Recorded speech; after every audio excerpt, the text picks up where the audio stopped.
Five Nights at Freddy's, Clawmarks, Chapter 9. Night soon fell. Vicky decided to let Max hunt for the remotes alone. She had helped him long enough, and anyways, they were his responsibility. The animatronics had all sat around, letting the souls of the undead children speak. The spirits had talked of how they met their gruesome end, and now it was Vicky's turn to let Sierra speak. But she felt nervous. Freddy seemed to sense that, and gently held Vicky's hand. She was surprised he was letting her touch him. His own bandmates hadn't dared make physical contact with Freddy, and maybe that was because of how unhinged he could be.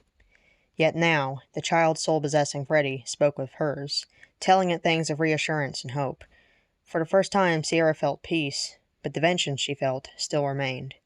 That would not be changed until the death of the murderer. Then Sierra spoke through Vicky, telling the others everything that went down in the parking lot, some parts of the story more painful than others. After she finished, Freddy had a hint of realization, and perhaps recognition, flash across his tearful eyes. "You know her. From a past life," Vicky murmured. Freddy growled softly, nuzzling Vicky with his nose, causing it to squeak. If anyone else made it squeak, they would have died on the spot. But something about Vicky had melted Freddy's heart. It was like he accepted her into his pack. "Maybe she knows you too," Vicky said. Freddy smiled, closing his eyes. Then it happened. When he opened them again, they weren't their stunning sapphire blue anymore. They were black with silver pupils. "Freddy?" Vicky asked. He didn't respond, and soon the others followed. Foxy surveyed the room in some mad desperation, hook raised. Bonnie and Chica were more sporadic, spastically jerking their bodies towards the dining room. They began looking behind things, poking their large heads around the corners of every hallway.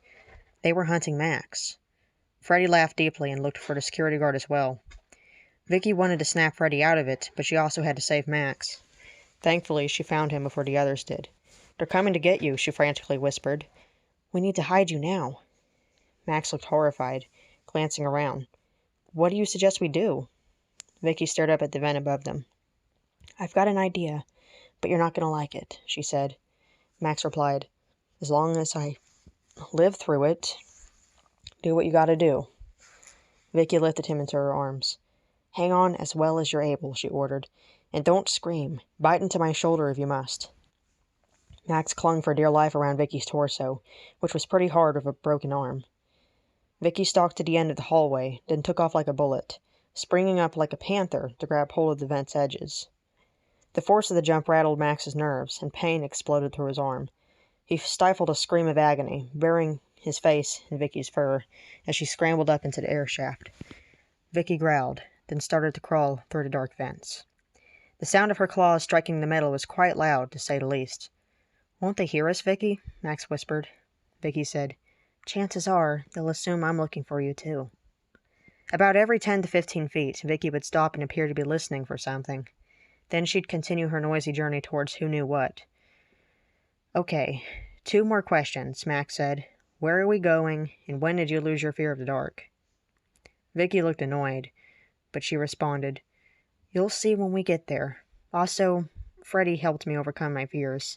And my friend's in danger, so instinct sometimes must override fear." They crawled around for about 20 minutes before stopping. "Hang on," Vicky huffed. They dropped down into a dimly lit room. It was the supply closet. A mop leaned against one of the corners, dirty from years of cleaning stained floors. Next to it was an empty metal bucket with a big car sponge sticking out. In another corner was a big wooden broom that looked like its handle had been partially destroyed, what was left being sharp and pointed.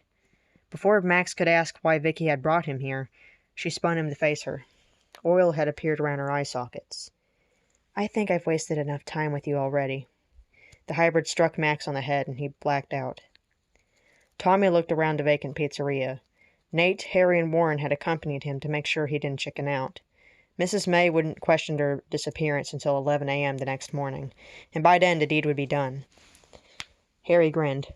"Well, this place looks dumber than I thought," he laughed. "Only a complete wussy would be scared. So what's the plan, Nate?" Nate brushed his jeans.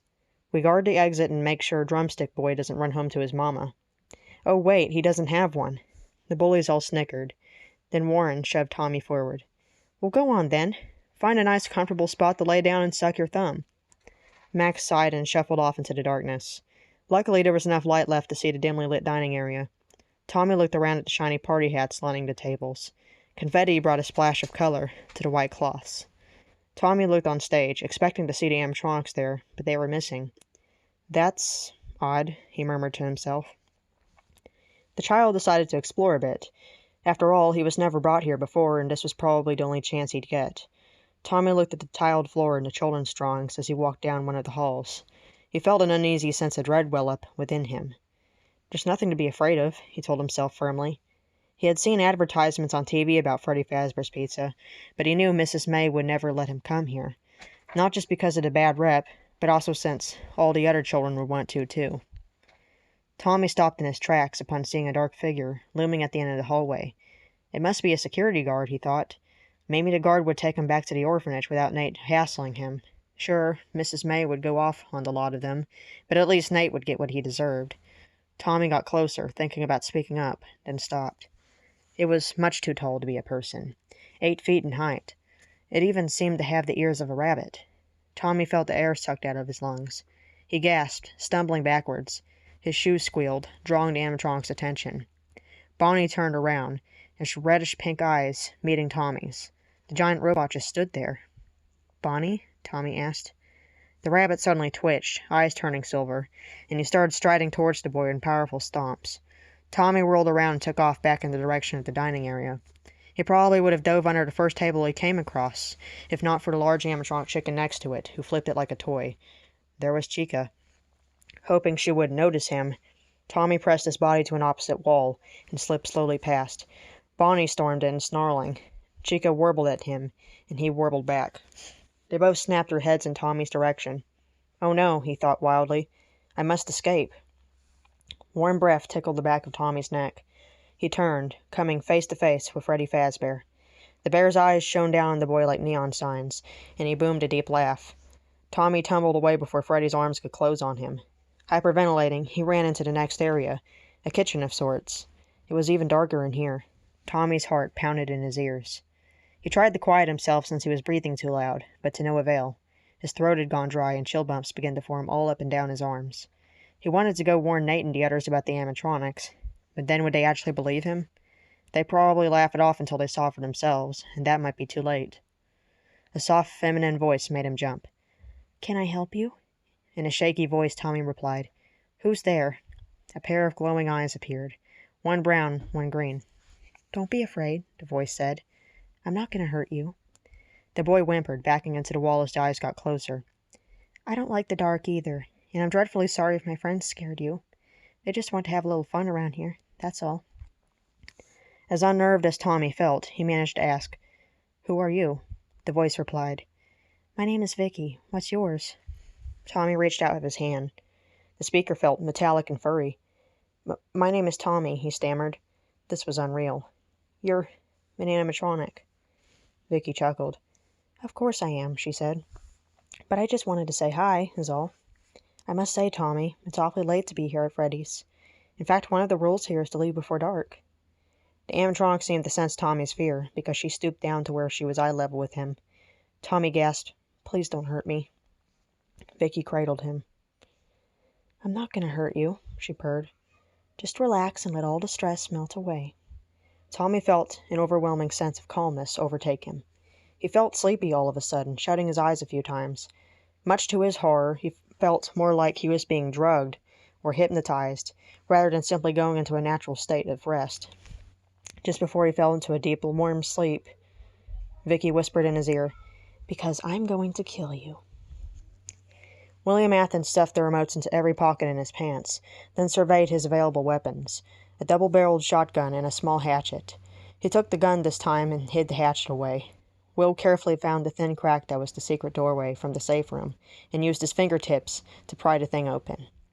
It was a tedious process, but eventually it was wide enough for him to slip through.